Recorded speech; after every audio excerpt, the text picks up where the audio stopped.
తన బాహువుతో గొర్రెపిల్లల్ని కూర్చి రొమ్మున ఆనించుకొని మోయును. పాలిచ్చు వాటిని ఆయన మెల్లగా నడిపించును. మరొకసారి చదువుకుందాం.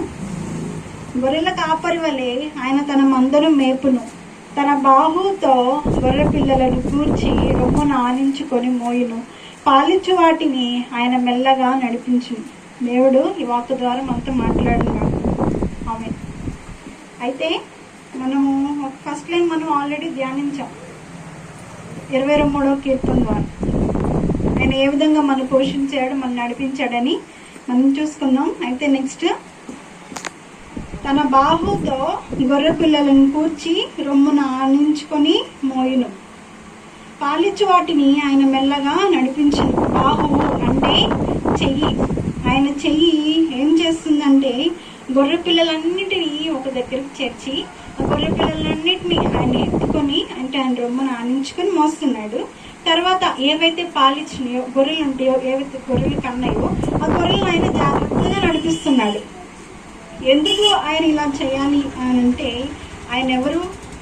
ఇక్కడ ఏమంటున్నాడు? తన బాహువుతో. బాహువు అంటే ఒక చెయ్యి. ఆయన బాహువుతో ఆయన ఏం చేస్తున్నాడు? గొర్రె పిల్లల్ని ఒక చోట కూరుస్తున్నాడు. ఆయన అసలు బాహు ఏం చేసిద్ది అంటే, కీర్తనలు 118వ కీర్తన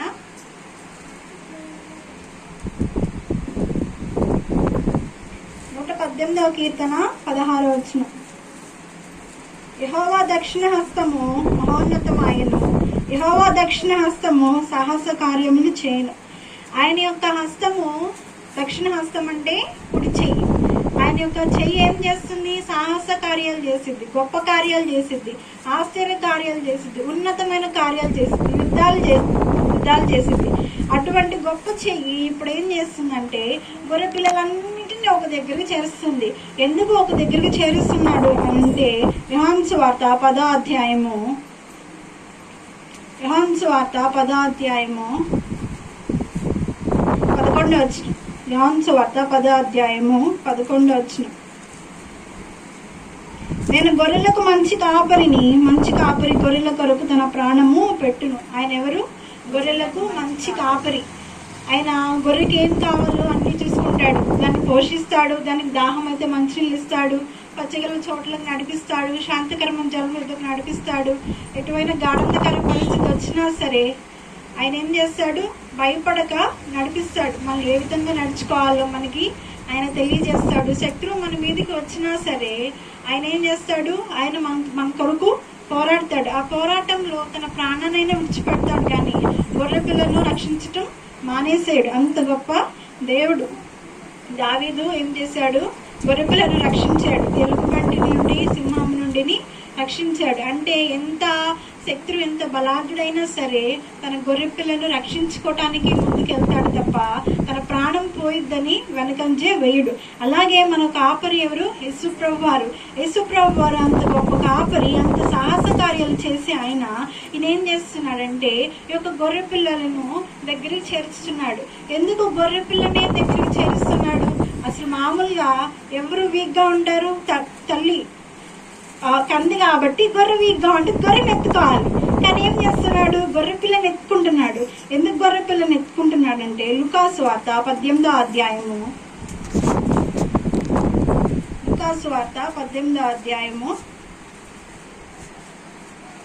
17వ వచనం. లూకాసు వార్త 18వ అధ్యాయము 17వ వచనం. చిన్న బిడ్డ వలె దేవుని రాజ్యము అంగీకరింపని వాడు దానిలో ఎంత మాత్రమును ప్రవేశింపడని మీతో నిశ్చయముగా చెప్పుచున్నాను. అంటే ఇక్కడ ఈ మాటకు అర్థం ఏంటంటే, చిన్నపిల్లోడు ఏం చేస్తున్నాడు? దేవుని రాజ్యాన్ని అంగీకరిస్తున్నాడు. దేవుని రాజ్యము అనంటే దేవుని యొక్క అధికారము. ఎప్పుడైతే ఈ చిన్నపిల్లోడు దేవుని యొక్క అధికారాన్ని అంగీకరించాడో ఆ బిడ్డ ఏమవుతున్నాడు? దేవుని రాజ్యం అంటే నిత్యత్వంలోనికి వెళ్తున్నాడు. అట్లాగే ఈ యొక్క మన మంచి కాపరి, మన ప్రధాన కాపరి ఏం చేస్తున్నాడు? గొర్రె పిల్లలన్నింటినీ దగ్గరికి చేరుస్తున్నాడు. ఎందుకంటే ఈ యొక్క గొర్రె పిల్లలు ఏం చేసినాయి? ఆయన అధికారాన్ని ఒప్పుకున్నాయి. ఏది కాపరి ఏం చేసినా మా మేలు కొరకు చేస్తాడు. రోమా 8:28 ఏముండింది? దేవుడు సమస్తము సమకూడి మేలు కొరకే చేస్తాడు అని అక్కడ ఉండిద్ది. అంటే ఈ గొర్రె పిల్లలు ఏమని అంగీకరించి, నా కాపరి నాకు ఏది అనుమతించినా, ఎటువంటి పరిస్థితి అనుమతించినా అది నా మేలు కొరకే ఆయన అనుమతిస్తాడు అని అదేం చేసింది? స్వీకరించింది. అంటే ఆ యొక్క గొర్రె ఏం చేస్తుంది, తన యొక్క చిత్తము, దేవుడు ఈ లోకానికి ఆ గొర్రెని ఎందుకు పంపించాడో, తన చిత్తము ఏమై ఉన్నదో, దేవుని యొక్క అధికారం తన పట్ల ఏమై ఉన్నదో ముందు తెలుసుకోవటం మాత్రమే కాదు, అది ఏమైంది, క్రియారూపకంగా అది తను నడుచుకుంటా ఉండిద్ది. అలాగే మనం కూడా ఏం చేయాలి, దేవుని యొక్క అధికారం మన పట్ల ఏమైనది, దేవుని యొక్క చిత్తం మన పట్ల ఏమైనదో మనం గ్రహించి దాని ప్రకారం మనం నడుచుకుంటే మనం కూడా ఏమవుతామో, చిన్న బిడ్డల వల్లే ఆయన యొక్క రొమ్మును కానించుకుంటాడు. తర్వాత ఫస్ట్ ఏం చేస్తాడు, గొర్రె పిల్లలన్నిటినీ దగ్గరికి చేర్చుకొని ఆయన ఏం చేస్తున్నాడు, రొమ్మున ఆనించుకుంటున్నాడు. అనంటే ఇక్కడ రొమ్మున అనే మాటకి అర్థం ఏమొచ్చిందంటే హృదయమున. అయితే ఆయన హృదయానికి ఎందుకు ఆనించుకుంటున్నాడంటే, హృదయానికి ఎందుకు పెట్టుకుని అన్నాడంటే, ఆయన అక్కడ ఏం చేస్తున్నాడు, ఆయన హృదయం ఎటువంటిది, పరిశుద్ధమైనది. ఆయన ఏం చేస్తున్నాడంటే, నా హృదయం పరిశుద్ధమైనది. ఆ గొర్రె హృదయం తన యొక్క హృదయానికి ఆనించుకున్నప్పుడు ఆ గొర్రె కూడా ఏ విధంగా ఉండాలి, పరిశుద్ధంగా ఉండాలి. ఇప్పుడు ఒకవేళ ఒక ఐస్ గడ్డ తీసుకొని మన చేతి మీద పెట్టుకున్నప్పుడు కొంత సమయానికి ఆ ఐస్ గడ్డ ఏమైపోయింది, అదే మన చెయ్యి ఏమైపోయింది, చల్లగా మారిపోయింది. ఐస్ గడ్డలో ఉన్న చల్లదనము మన చేతి మీదకి వచ్చింది. అలాగే యేసు ప్రభు వారు ఆ గొర్రె పిల్లని హృదయానికి హత్తుకుని ఉన్నప్పుడు యేసు ప్రభు వారు ఎలాగా పరిశుద్ధంగా ఉన్నాడో మనం కూడా ఏమవ్వాలి, పరిశుద్ధంగా మార్చబడాలి.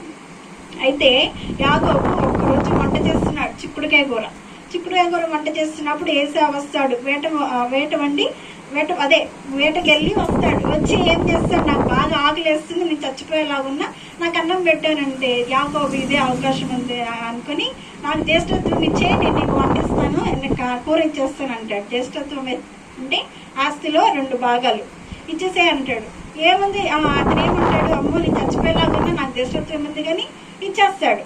సో ఒక్కరోజు కూటి కోసం ఏం చేశాడు, తన జ్యేష్ఠత్వాన్ని వదిలేసుకున్నాడు. తన శరీరాశ కోసం ఏం చేశాడు, తన జ్యేష్ఠత్వాన్ని వదిలేసుకున్నాడు. అలాగే దావీదుకి ఒక కుమారుడు, తన పేరు అమ్నోను. అలాగే ఇంకొక అతని పేరు అబ్షలోం యొక్క చెల్లి తామరు. చాలా అందంగా ఉండేది. అయితే అమ్నోని ఏం చేస్తాడు, ఆ యొక్క తామర్ని చూసి మోహించి అంత ఉండాలని ఆశపడతాడు. అయితే ఏం చేస్తాడు, ఏం చేయాలో అర్థం కాదు. అయితే అమ్నోన్ వాళ్ళ ఫ్రెండ్ ఏం చేస్తాడంటే ఒక ఐడియా ఇస్తాడు. ఏమని, అరే నువ్వు బాగోలేదని నువ్వు పడుకుంటే రాజు వస్తాడు, నువ్వు అప్పుడు ఏం చేస్తావు, నాకు ఒక కోరిక ఉంది, ఆ యొక్క తామర్ వచ్చి నాకు వంట చేసి నాకు తినిపిస్తే చాలు అని, నువ్వు ఒక ఆకలి కోరుకో అని ఉండిద్ది కదా, అట్లా కోరుకో అని చెప్తాడు వాళ్ళ ఫ్రెండ్. సరే ఈ ఐడియా బాగుందిలే అని వర్క్ కూడా చేస్తా. అలాగే రోగిగా ఉన్నాడని పడుకొని ఉంటాడు. ఇంకా రాజు వస్తాడు, దావీదు వస్తాడు, చెప్తాడు ఇలాగ తామర్ నా చెల్లిని పంపించండి, తను వంట చేసి తను నాకు తినిపించాలని నేను ఆశపడుతున్నాను అని అంటాడు. అనగానే దావీదు వెళ్ళి తామర్ చెప్తాడు. తామర్ వచ్చి ఒక వాళ్ళ అన్నయ్యకి దగ్గరికి వెళ్ళి వంట వండిద్ది, అప్పాలు చేసి తీసుకొచ్చి వాళ్ళ అన్నయ్యకి ఇచ్చింది. వాళ్ళ అన్నయ్యకి ఇచ్చినప్పుడు ఏం చేస్తాడు, వాళ్ళ అన్నయ్యని బలవంతం చేస్తాడు. అయితే అప్పుడు ఆ యొక్క తామర ఏమనిద్ది, అన్నా ఇది కరెక్ట్ కాదు, ఒకవేళ నీకు నేనంటే ఇష్టమైతే నా తండ్రికి చెప్పు, నన్ను నీకు ఇస్తాడు అని అంటే, లేదని ఏం చేస్తాడు, ఆమెతో పాపం చేసేస్తాడు. పాపం చేసేసాక మరి మనకి అయిపోయింది కదా, బలవంతం చేసేసారు కదా, ఈమె వెళ్ళిద్ది వాళ్ళ అన్నయ్యకి చెప్పిద్ది. అప్షలోం ఏమంటాడంటే, చెల్లి బాధపడద్దు, అన్నయ్యే కదా అని ఏమంటాడు, మనసులో పగ పెట్టుకుంటాడు తప్ప అది వ్యక్తపరచడు. 2 సంవత్సరాల తర్వాత ఏం చేస్తారంటే, మేము గొర్రెను వచ్చి కత్తిరించుకుంటున్నాము అని దావీదు దగ్గరికి వెళ్ళి, దావీదు మీరందరూ రండి విందు చేస్తున్నామని పిలుస్తాడు దావీదుని. దావీదు ఏమంటాడు, మేము మా సైనికులు ప్రజలందరూ వస్తే నీకు భారంగా ఉండిద్ది, నీకు ఇంకా ఎక్కువ డబ్బులు అవుతాయి, ఖర్చు అవుద్ది, మేము రాములే అని అంటాడు. లేదు తండ్రి, మీరు రాకపోయినా కనీసం అమ్నోన్నన్నా పంపించండి అని అంటాడు. సరే అని అమ్నోని పంపిస్తాడు. అయితే ఈ అబ్షలోం ఏం చేస్తాడు, లోపల పగ ఉంది కదా, చెల్లిని పాడు చేశాడు కదా, ఆ యొక్క పగ పెట్టుకొని ఆయన ఏం చేస్తాడు, తన దాసులకి చెప్తాడు, ఇదిగో మీరు ఆ యొక్క అమ్నోనికి బాగా ద్రాక్షరసం చేసి మత్తుడుగా చేసేసి వాడు ప్రాణాన్ని చంపేసేని అని అంటాడు. యజమాని ఆజ్ఞాపించినప్పుడు కింద వారు ఖచ్చితంగా ఫాలో అవ్వాల్సిందే. అయితే వారు అలాగే చేశారు. అయితే ఇతను అమ్నోను తన యొక్క నేత్ర ఆశను ఏం చేశాడు, జయించలేకపోయాడు. కాబట్టి అతడు ఏమైపోయాడు, మరణానికి గురి అయిపోయాడు. యాకోబు యొక్క సహోదరుడు ఏసావు శరీరాశను జయించలేకపోయాడు. ఏమైపోయాడు? జ్యేష్ఠత్వాన్ని అమ్ముకున్నాడు.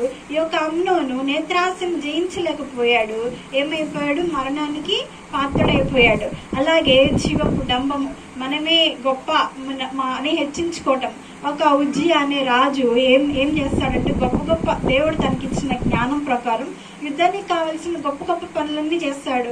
అంటే హెల్మెట్లు, ఇప్పుడు ఎలాగంట శిరస్నానము, యుద్ధానికి గాయం చేస్తుంది ఏమి తగలకుండా అలా హెల్మెట్లు అలా తయారు చేయటం కానీ, ఒక కోర్టులో ఒక మిషన్ తయారు చేసి ఎవరికి కనిపించకుండా, ఎదురమనుకున్న వారికి కనిపించకుండా ఆ యొక్క ఏం చేస్తాడంటే అందులో నుండి బాణాలు వదలటం కానీ, అటువంటి ఆధునిక అంటే అటువంటి మిషన్స్ అన్ని తను కనిపెడతాడు, తను చేస్తాడు. చేయటం ద్వారా అతడు ఏమయ్యాడంటే బాగా ప్రఖ్యాతి పొందుతాడు. పొందిన తర్వాత ప్రఖ్యాతి పొందిన తర్వాత ఇతనికి ఏమొచ్చింది? అహంకారం, గర్వం బాగా వచ్చేసింది. వచ్చేసి ఏం చేస్తాడు? దేవుని మందిరంలోనికి వెళ్ళి నేను ధూపం వేస్తాను అని వెళ్తాడు. వెళ్ళినప్పుడు యాజకులు చెప్తారు, అయ్యా ఇది మీరు చేయాల్సింది కాదు, ఇది మీ పని కాదు, ఇది యాజకులు మాత్రమే చేయాలి, దేవుడు వారికే అప్పగించాడు ఆ పని అన్నప్పుడు అయినా ఒప్పుకోడు. నా రాజు నేను, మీరు నా మాట వినాలని వెళ్ళి లోపలికి వెళ్ళి ఆ ధూపార్తిని అలా పట్టుకుంటాడు. ఇంకా వేయడు, ధూపం వేయడు. అతను పట్టుకునగానే అతను వస్తున్న ఏమొచ్చింది? కుష్టి వచ్చేసింది. తన జీవపు డంబము ఏం చేసింది? తన యొక్క గర్వం ఏం చేసింది? కుష్టి రోగిగా చచ్చిపోయే వరకు కుష్టి రోగిగానే ఉన్నాడు. అంటే మనం ఏంటంటే ఈ యొక్క లోకంలో శరీరాశ, నేత్రాశ, జీవపు డంబము మనం ఏమైపోయాము? జయించలేకపోయాము. కానీ యేసు ప్రభు వారి లోకానికి వచ్చి ఆయన ఏం చేశారు? జయించారు. హెబ్రీయులకు రాసిన పత్రిక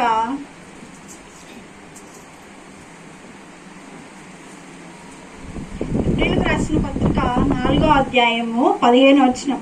హెబ్రీయులకు రాసిన పత్రిక 4వ అధ్యాయము 15వ వచనం. మన ప్రధాన యాజకుడు మన బలహీనతల యందు మనతో సహానుభవము లేనివాడు కాడు గాని సమస్త విషయములలో మన వలనే శోధింపబడినను ఆయన పాపము లేనివాడుగా ఉండెను. ఈ మాటకు అర్థం ఏంటంటే యేసు ప్రభు వారు మనకి లాగానే ఈ లోకానికి వచ్చారు, మనకి లాగానే శరీరాన్ని ధరించారు, మనకి లాగానే ప్రతి విధమైన శోధనను ఆయనను అనుభవించాడు. ఆయనకి శరీరాశ, నేత్రాశ, జీవపు డంబము అటువంటి శోధనలన్నీ వచ్చినప్పటికీ ఆయన ఏం చేశాడు? జయించాడు. ఆయన ఎలా ఉన్నాడు? పాపము లేనివాడుగా ఉన్నాడు. యేసు ప్రభు వారు బాప్తీసం తీసుకుని 40 రోజులు 40 రాత్రులు 40 పగళ్ళు ఉపవాసం ఉన్న తర్వాత శోధకుడు ఆయన దగ్గరకు వస్తాడు. ఆకలితో ఉన్నావు, ఈ రాళ్ళు రొట్టెలుగా చేసుకుని తిను అంటాడు. శరీరాశ ఏమన్నాడు దేవుడు? మనిషి రొట్టె వల్ల మాత్రమే కాదు, దేవుని నోట నుండి వచ్చి ప్రతి మాట వలన ఏం చేస్తాడు? జీవిస్తాడు. శరీరాశనాన్ని జయించాడు. అలాగే ఇంకా ఏంటి? నేత్రాశ. అపవాదం ఏమంటాడు? కొండకు తీసుకెళ్ళిపోయి కిందకి దూకితే దూతలకు ఆజ్ఞాపించారు కదా, దూతలు ఏం చేస్తాయి? నిన్ను పట్టుకొని ఉంటాయి, పైకి దూకుగా చాలా అందంగా ఆహ్లాదంగా ఉంటుంది. నేత్రాశను అక్కడ ఆయన ప్రయోగించాడు. కానీ యేసు ప్రభు వారు ఏమన్నారు? నీ దేవుడని యెహోవాను శోధింపవలదు అని ఆయన అక్కడ నేత్రాశను జయించాడు. అలాగే జీవపు డంబము, ఆ యొక్క అపవాది ఏమని చెప్తాడు? ఆదాము అవ్వ దగ్గర వాళ్ళ అబద్ధం ఆటల ద్వారా దేవుని యొక్క భూమి మీద ఉన్న అధికారాన్ని వారు సాతానికి అప్పగించేశారు.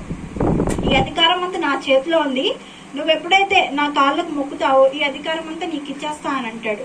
జీవపు డంబము, అహంకారం ఉంది కలిగిన వాక్కు. అయితే అప్పుడు యేసు ప్రభు వారు ఏమన్నారు?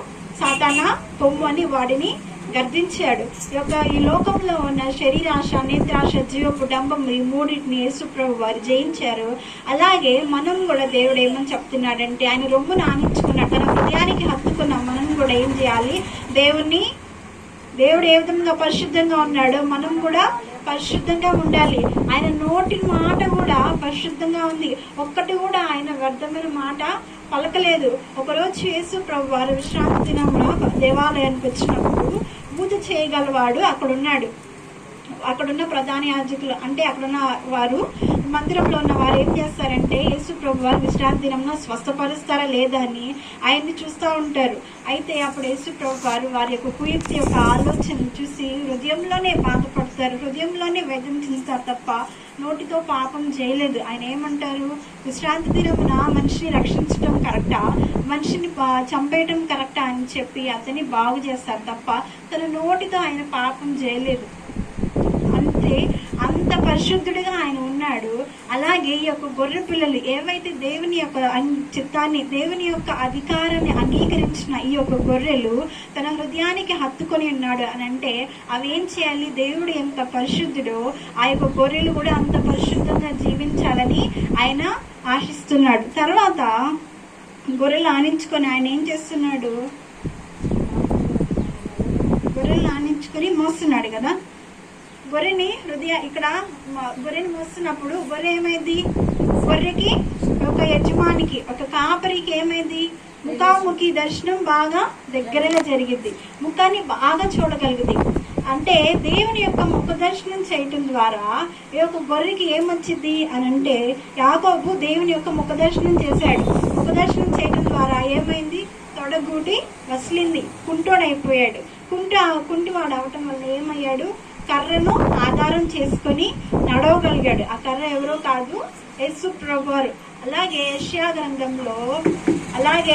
గ్రంథంలో మనం చూసుకుంటే ప్రవక్త అయిన యెషయా ఎప్పుడైతే దేవుని దర్శనం చూస్తున్నాడో ఆయన ఏమని చూస్తున్నాడు? దేవుడి సింహాసనం మీద ఆసీనుడై ఉన్నప్పుడు ఆయన యొక్క మహోన్నతిని చూస్తున్నారు. దూతలు ఆయన్ని గొప్పవాడు, పరిశుద్ధుడని ప్రతిగానం చేస్తున్నప్పుడు ఆయన ఏమని గ్రహించాడు? నేను అపవిత్రమైన ప్రజల మధ్య నేను నివసించుకోనని గ్రహించాడు. గ్రహించినప్పుడు యొక్క దూత వచ్చి ఆయనకు నిప్పును తీసుకొని తన యొక్క పెదవుల్ని కాల్చింది. అంటే ఇక్కడ ఏమని గ్రహిస్తాము? ఎప్పుడైతే దేవుని యొక్క ముఖ దర్శనాన్ని మనం చూస్తామో అప్పుడు మనం ఏమవుతాము? మనం ఎంత అల్పులమో, ఎంత తక్కువ వారమో అని మనం గ్రహించగలుగుతాం. ఇక్కడ యెషయా గ్రంథంలోనే 40వ అధ్యాయంలో అక్కడ మనం చూసుకుంటే దేవుడు అక్కడ ఏమంటాడంటే 7వ వచనంలో, దేవుడు తన శ్వాసం దాని మీద ఊదగా గడ్డి ఎండును, పువ్వు వాడును, నిశ్చయముగా జనులు గడ్డి వంటి వారే. అంటే ఇక్కడ ఏమని మాట్లాడుతున్నాడు? మనం ఎవరము? గడ్డి వంటి వారు. ఆయన ఏం చేస్తున్నాడు? తన శ్వాసను విడిచినప్పుడు, తన శ్వాసను ఊదినప్పుడు ఆ గడ్డి ఏమైపోయింది? ఎండిపోయింది. పువ్వు ఏమైపోయింది? వాడిపోయింది.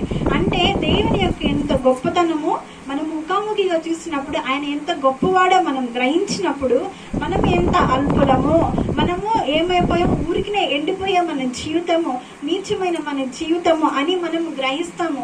ఇలా మనం గ్రహించినప్పుడు మనకి ఏమైపోయిందంటే మనలో దీనత్వం వచ్చింది, తగ్గింపు వచ్చింది. అలాగే అపోస్తలుడైన పౌలు యేసు ప్రభు వారిని రక్షణ అంటే తన సొంత రక్షకుడిగా అంగీకరించిన తర్వాత ఏమైపోయాడు? దేవుని ముఖదర్శనం చేయడం స్టార్ట్ చేశాడు. అంటే ఒక రోజులోనే జరిగే పని కాదు, అది క్రమక్రమంగా జరిగేది. ఎలా అంటే ఫస్ట్ తను ఏం చేశాడు? దేవుని అనుభవిస్తూ, దేవుని చూస్తూ, దేవుని యొక్క లక్షణాలను అతను తెలుసుకోవడం ద్వారా ఫస్ట్ ఏం చేశాడంటే 2 కొరింథీ 12వ అధ్యాయంలో ఉంటుంది. ఆయన ఏం చేస్తాడు? అపోస్తులందరికంటే నేను అల్పుడనేమి కాదు, అంటే అపోస్తులందరికంటే నేను తక్కువ వాడిని కాదని అంటాడు. అపోస్తులు ఎంతమంది? 12 మంది. ఈ 12 మంది అపోస్తులు 12 మంది. ఈ 12 మందిలో అతను కంపేర్ చేసుకున్నట్టు తక్కువ వాడిని కాదని. ఇంకా దేవుళ్ళలో ఎదిగే కొద్దీ, దేవుని ముఖదర్శనం చేసే కొద్దీ తర్వాత ఏమన్నాడు? పరిశుద్ధులందరిలో నేను అత్యల్పుని అన్నాడు. పరిశుద్ధులు సుమారు ఒక ప్రపంచంలో ఒక 1000 మందిని వేసుకోండి. ఆ 1000 మందిలో నేను తక్కువ వాడిని, వాళ్ళతో నేను సమానం కాదంటాడు. ఇంకా దేవుణ్ణి ఎదిగే కొద్దీ ఏమని అంటాడంటే పాపులందరిలో నేనే ప్రధాన పాపిని అంటాడు. ఎంతగా తగ్గించుకున్నాడంటే, ఎంతగా దీనత్వం వచ్చేసిందంటే పాపులందరిలో నేనే ప్రధాన పాపిని అని అంటాడు. ఈ యొక్క పౌలు గారు ఉన్నతమైన చదువులు చదువుకున్నారు, గొప్ప ఆస్తుంది అంత విడిచిపెట్టేసి తను ఏమంటాడు? పాపులందరిలో, ఈ లోకంలో ఉన్న పాపులందరిలో ఫస్ట్ ర్యాంక్ ఎవరికంటే ఆ పాపుల్లో నాకే ఫస్ట్ ర్యాంక్, అంత పాపిని నేను అని అంతగా అతన్ని తగ్గించుకున్నాడు. ఏమంటాడు? నేను క్రీస్తును పోలి నడుచుకున్నాను, మీరు నన్ను పోలి నడుచుకోండి. అంటే క్రీస్తుని నేను ముఖదర్శనం చేశాను, ముఖదర్శనం చేయడం ద్వారా నేను తగ్గించుకున్నాను, నేను క్రీస్తు సారూప్యంలోనికి మార్చబడ్డాను. యేసు ప్రభువారు ఏ విధంగా ఈ లోకానికి వచ్చినప్పుడు ఆయన తన యొక్క మహిమ, గొప్ప ఉన్నతమైన మహిమను విడిచిపెట్టి లోకానికి శరీరధారిగా ఈ లోకానికి వచ్చాడు. ఆ యొక్క ఉన్నతమైన నిత్యమైన ఆ యొక్క స్తుతిని అంతటిని విడిచిపెట్టి ఈ లోకంలో అనేకమైన నిందలు, అవమానాలు అన్ని అన్నిటిని భరించాడు. అంత గొప్ప దేవుడు ఈ లోకానికి వచ్చి ఎంతగా తగ్గించుకుని ఉన్నాడో నేను కూడా అంతగా నేను తగ్గించుకుని ఉన్నాను. దేవుని యొక్క సారూప్యంలోనికి నేను మార్చబడి ఉన్నాను. ఇప్పుడు మీరేం చేయాలి? నేను ఏ విధంగా దేవుని సారూప్యంలోనికి మార్చబడ్డానో మీరు నా సారూప్యంలోనికి, అంటే నేను ఏ విధంగా తగ్గించుకుని ఉన్నానో మీరు కూడా తగ్గించుకుని ఉండండి అని అక్కడ చెప్తున్నాడు. నా పరుగు కడముట్టించింది. నేను ఈ లోకానికి ఎందు నిమిత్తం వచ్చానో క్రీస్తు సారూప్యంలోనికి నేను మార్చబడిపోయాను. నా పనిని ఇంకా ముగించేశాను. ఇంకా నేనే దేవుని రాజ్యంలోనికి వెళ్ళి నేను దేవునితో కలిసి ఉండటమే. అంటే ఇక్కడ దేవుడు మనకి ఏం చెప్తున్నాడంటే, ఈ యొక్క గొర్రె పిల్లలు ఏం చేయాలి? దేవుని యొక్క అధికారాన్ని ఒప్పుకోవాలి. దేవుడు వారికి అనుమతించిన దాన్ని స్వీకరించాలి. స్వీకరించిన తర్వాత అవేం చేయాలి? తన హృదయానికి ఆనుకొని ఉంటాడు, హత్తుకొని ఉంటాడు. అంటే తండ్రి ఏ విధంగా పరిశుద్ధంగా ఉన్నాడో, ఆ యొక్క కాపరి ఏ విధంగా పరిశుద్ధంగా ఉన్నాడో మనము కూడా పరిశుద్ధంగా ఉండాలి. పరిశుద్ధంగా ఉండటం మాత్రమే కాదు, అవి దేవుని ముఖదర్శనం చేయాలి. ఎప్పుడైతే దేవుని ముఖదర్శనం చేస్తూ ఉంటాయో దేవుని స్వారూప్యంలోనికి అవి మార్చబడతాయి. అప్పుడు మనకి తగ్గింపు స్వభావం వచ్చింది అని అక్కడ దేవుడు తెలియజేస్తున్నాడు. ఒక చిన్న బిడ్డని గాల్లో ఎగరేస్తుంటే ఆ బిడ్డ ఏమైంది? ఏడ్చిద్దా? ఇంకా ఎగిరే డాడీ, ఇంకా ఎగిరే డాడీ అని అనిద్ది. ఎందుకనిద్ది? తన తండ్రి మీదనో నమ్మకం. అవి ఏం చుట్టుపక్కల ఏమీ చూడదు. అదే మనం ఎగరేస్తే అమ్మో నా నడుము విరిగిపోయింది, నా కాళ్ళు పగిలిపోతే నాకు ఎవరు చేయరు అని మనం అంటాం. ఎందుకు? మన పరిస్థితిని మనం చూస్తాం కాబట్టి. అయితే ఈ చిన్నపిల్లలు ఏం చేస్తాయి? తన తండ్రిని మాత్రమే చూస్తాయి. తన తండ్రి మీద ఆధారపడి ఉన్నాయి. తన తండ్రి తనకి సంతోషాన్ని కలుగజేస్తాయి అని అవి గ్రహించినాయి. కాబట్టి తన తండ్రి చిత్తానికి అవి ఏం చేసినాయి? లోబడిని. అలాగే మనం కూడా మన తండ్రి మనకు అనుమతించిన పరిస్థితిని మనము అంగీకరించాలి. మన తండ్రిని దూషించకూడదు. దేవుడు ఎవరిని దగ్గరకు తీర్చుకున్నాడు? గొర్రె పిల్లల్ని దగ్గరకు తీర్చుకున్నాడు. అంటే ఎవరైతే దేవుని అంగీకారాన్ని ఒప్పుకుంటారో, దేవుని యొక్క తన యొక్క చిత్తాన్ని అంగీకరిస్తారో వాటినే ఆయన దగ్గరకు తీసుకొని తన యొక్క హృదయాన్ని హత్తుకుంటాయి. అవే దేవుని యొక్క ముఖదర్శనము చేస్తాయి. ఇది మొదటి మాట. కింద పాలిచ్చు వాటిని ఆయన మెల్లగా నడుపును. మెల్లగా అనే మాటకు అర్థం ఏంటంటే సమాధానముగా, జాగ్రత్తగా. ఎందుకు సమాధానంగానంటే, ఇప్పుడు తల్లి బిడ్డని కంది, ఆ యొక్క పిల్లోడిని ఎవరు పడితే వాళ్ళు ఎత్తుకుంటే తల్లి ఓర్చుకోగలదా? అమ్మో వాళ్ళు ఏం చేసేస్తారు, వాళ్ళ గోళ్ళతో వాళ్ళు ఆ పిల్లోడిని గుచ్చేస్తారేమో, గాయం చేసేస్తారేమోనని భయపడిపోయింది. తన తల్లి ఆ బిడ్డను ఎప్పుడెప్పుడు తీసుకుందామని భావించింది. అంటే వేరే వాళ్ళు వచ్చి ఆ బిడ్డను తీసుకుంటే తనకేముండదు? సమాధానం ఉండదు, తన మనసులో శాంతి ఉండదు. అంటే ఇక్కడ దేవుడు ఏం చెప్తున్నాడంటే, నువ్వు భయపడొద్దు, నువ్వు సమాధానంగా ఉండు, నీ బిడ్డలను నేను రక్షిస్తాను, నీ బిడ్డలు నేను పోషిస్తాను. అంటే ఆ బిడ్డకి ఇక రక్షణ ఎవరిస్తున్నారు? కాపరిస్తున్నాడు. కాపరి ఏమంటున్నాడు? నా చేతిలో నుండి ఎవడు అపహరించలేడు. ఏవైతే గొర్రె పిల్లలు ఆ యొక్క కాపరి చేతిలో వస్తాయో అవి గొర్రెలు, దుష్టునికి వాటి మీద అధికారము లేదు అని అక్కడ ఆయన సమాధానము చెప్తున్నాడు. అయితే ఈ యొక్క పాలిచ్చు వాటి అంటే గొర్రెల బాధ్యత ఏంటి? పిల్లకు పాలు ఇవ్వాలి కదా. అంటే ఈ యొక్క తల్లి ఏం చేయాలి? శ్రేష్టమైన ఆహారాన్ని తినాలి, ఏది పడితే అది కాదు. ఇప్పుడు డబ్బా పాలు తాగిన పిల్లలు ఎలా ఉంటారు? తల్లి పాలు తాగిన పిల్లలు ఎలా ఉంటారు? తల్లి పాలు తాగిన బిడ్డలు బలవంతంగా ఉంటారు, బాగా అంటే పుష్టిగా ఉంటారు, రోగాన్ని జయించడం వాళ్ళకు ఉండేది. ఒకవేళ జ్వరం వచ్చినా తొందరగా తగ్గిపోయింది. అదే మామూలుగా వేరే పాలు తాగిన వారికి తొందరగా జయించలేరు. అంటే ఈ తల్లి పాలు తాగడం ద్వారా పిల్లలకి ఏమవుతుందంటే వ్యాధి నిరోధక శక్తి వాళ్ళలో అధికంగా ఉంటుంది, పెరుగుతుంది. రోగాలు ఎప్పుడైతే వారి మీద దగ్గరకు వస్తే అవి ఏం చేస్తున్నాయి? లోపల అది దాంతో యుద్ధం చేసి వాటిని జయిస్తున్నాయి. జయించాలంటే ముందు ఏం చేయాలి? ఆ గొర్రె శ్రేష్టమైన ఆహారం తినాలి. శ్రేష్టమైన ఆహారం తిని ఆహారం ఏమవ్వాలి? పాలలాగా తయారవ్వాలి. అంటే దేవుడు ఎవరైతే ఏర్పరచుకున్నారో వారు ఏం చేయాలి? దేవుని నోట నుండి దేవుని యొక్క వాక్యమును పొందుకోవాలి. ఆ పొందుకొని ఆ స్టేజ్ ఇక్కడ చెప్పకూడదు. అంటే ఇప్పుడు కాపరి గొర్రెకి శ్రేష్టమైన ఆహారం ఇచ్చాడు, ఆహారం తీసుకెళ్లి ఆ పిల్లకి ఇచ్చేస్తే తింటే ఆ పిల్ల ఏమైంది? ఇప్పుడు తల్లి ఒక శ్రేష్టమైన ఆహారం బాదం పప్పు పుట్టిన పిల్లకి పెడతారమ్మా, అది అరిగిద్దా? అరగదు కదా. తనకి ఏం కావాలి? ఫస్ట్ ఆ యొక్క తల్లి ఆహారం తినాలి, ఆహారాన్ని పాలలాగా మార్చాలి. అంటే ఫస్ట్ దేవుడు ఏం చేశాడు? దేవుడు తన వాక్కుని తల్లికి ఇస్తున్నాడు. ఆ యొక్క తల్లికి ఇచ్చినప్పుడు తల్లి ఏం చేయాలి? పాలలాగా కన్వర్ట్ చేయాలి. అయితే దేవుని యొక్క నుండి వాక్యం పొందుకున్న యొక్క తల్లి ఏం చేయాలంటే సిద్ధపడుచు దేవుడికి రావాలి. దేవుని యొక్క వాక్యము ఏ విధంగా క్రియారూపకంగా మనం మార్చుకోగలము, దేవుని వాక్యం ప్రకారం ఎలా నడవాలి, ఎలా మన జీవితంలో అది కార్యం చేయాలంటే మనం ఏం చేయాలి అని ప్రతిదీ తల్లేమి పాల చేతులతో ఏం చేయలేదు కదా. ఆహారాన్ని లోపల జరిగే ప్రాసెసే అది, మనం ఏం చేయలేదు. కానీ అదేం చేయాలి? తినాలి కదా. ఫస్ట్ ఏం దేవుడిచ్చిన ఆహారము, దేవుడిచ్చిన వాక్కు, తల్లి ఇక్కడ ఉన్న దేవుడు నిలబెట్టిన వారు ఏం చేయాలంటే ఆ వాక్కును సిద్ధపడి రావాలి. ఉత్తముడినే వచ్చి దేవుడిచ్చాడు వచ్చి చెప్పేయటం కాదు. సిద్ధపడి వాక్యం ఇక్కడ చెప్తున్నప్పుడు ఆ యొక్క గొర్రెపిల్ల పాలు తాగినప్పుడు ఎంత బలం వచ్చిందో, అలాగే సిద్ధపడి వాక్యం ఇక్కడ విడుదలవుతున్నప్పుడు ఇక్కడున్న ప్రతి ఒక్కరికి ఆ యొక్క వాక్యం ఏమైంది? తాకబడింది. ఆయన మాట్లాడతాడు పరిశుద్ధాత్మ దేవుడు. ఎవరికి ఎటువంటి మాట ఆయన తెలియదు. ఇక్కడున్న వారికి ఎవరికి తెలియదు. ఎవరెవరికి మేము హృదయాల్లో ఏమేమి ఉన్నాయో ఎవరికి తెలియదు కదా. దేవుడే అక్కడ మాట్లాడతాడు. ఆ యొక్క మాట ఏమవ్వాలి? ఆ పాలు, గొర్రెపిల్ల పాలు తాగి ఆ పాలు ఏం చేయాలి? దానికి బలంగా మార్చుకొని రోగాలతో అది యుద్ధం చేయాలి. అట్లాగే మనం కూడా సిద్ధపాటుతో విడుదలవుతున్న ఇక్కడ వాక్యము మనం ఏం చేయాలి? మన హృదయంలోనికి మనం అప్లై చేసుకోవాలి. పేతురు రాసిన పత్రిక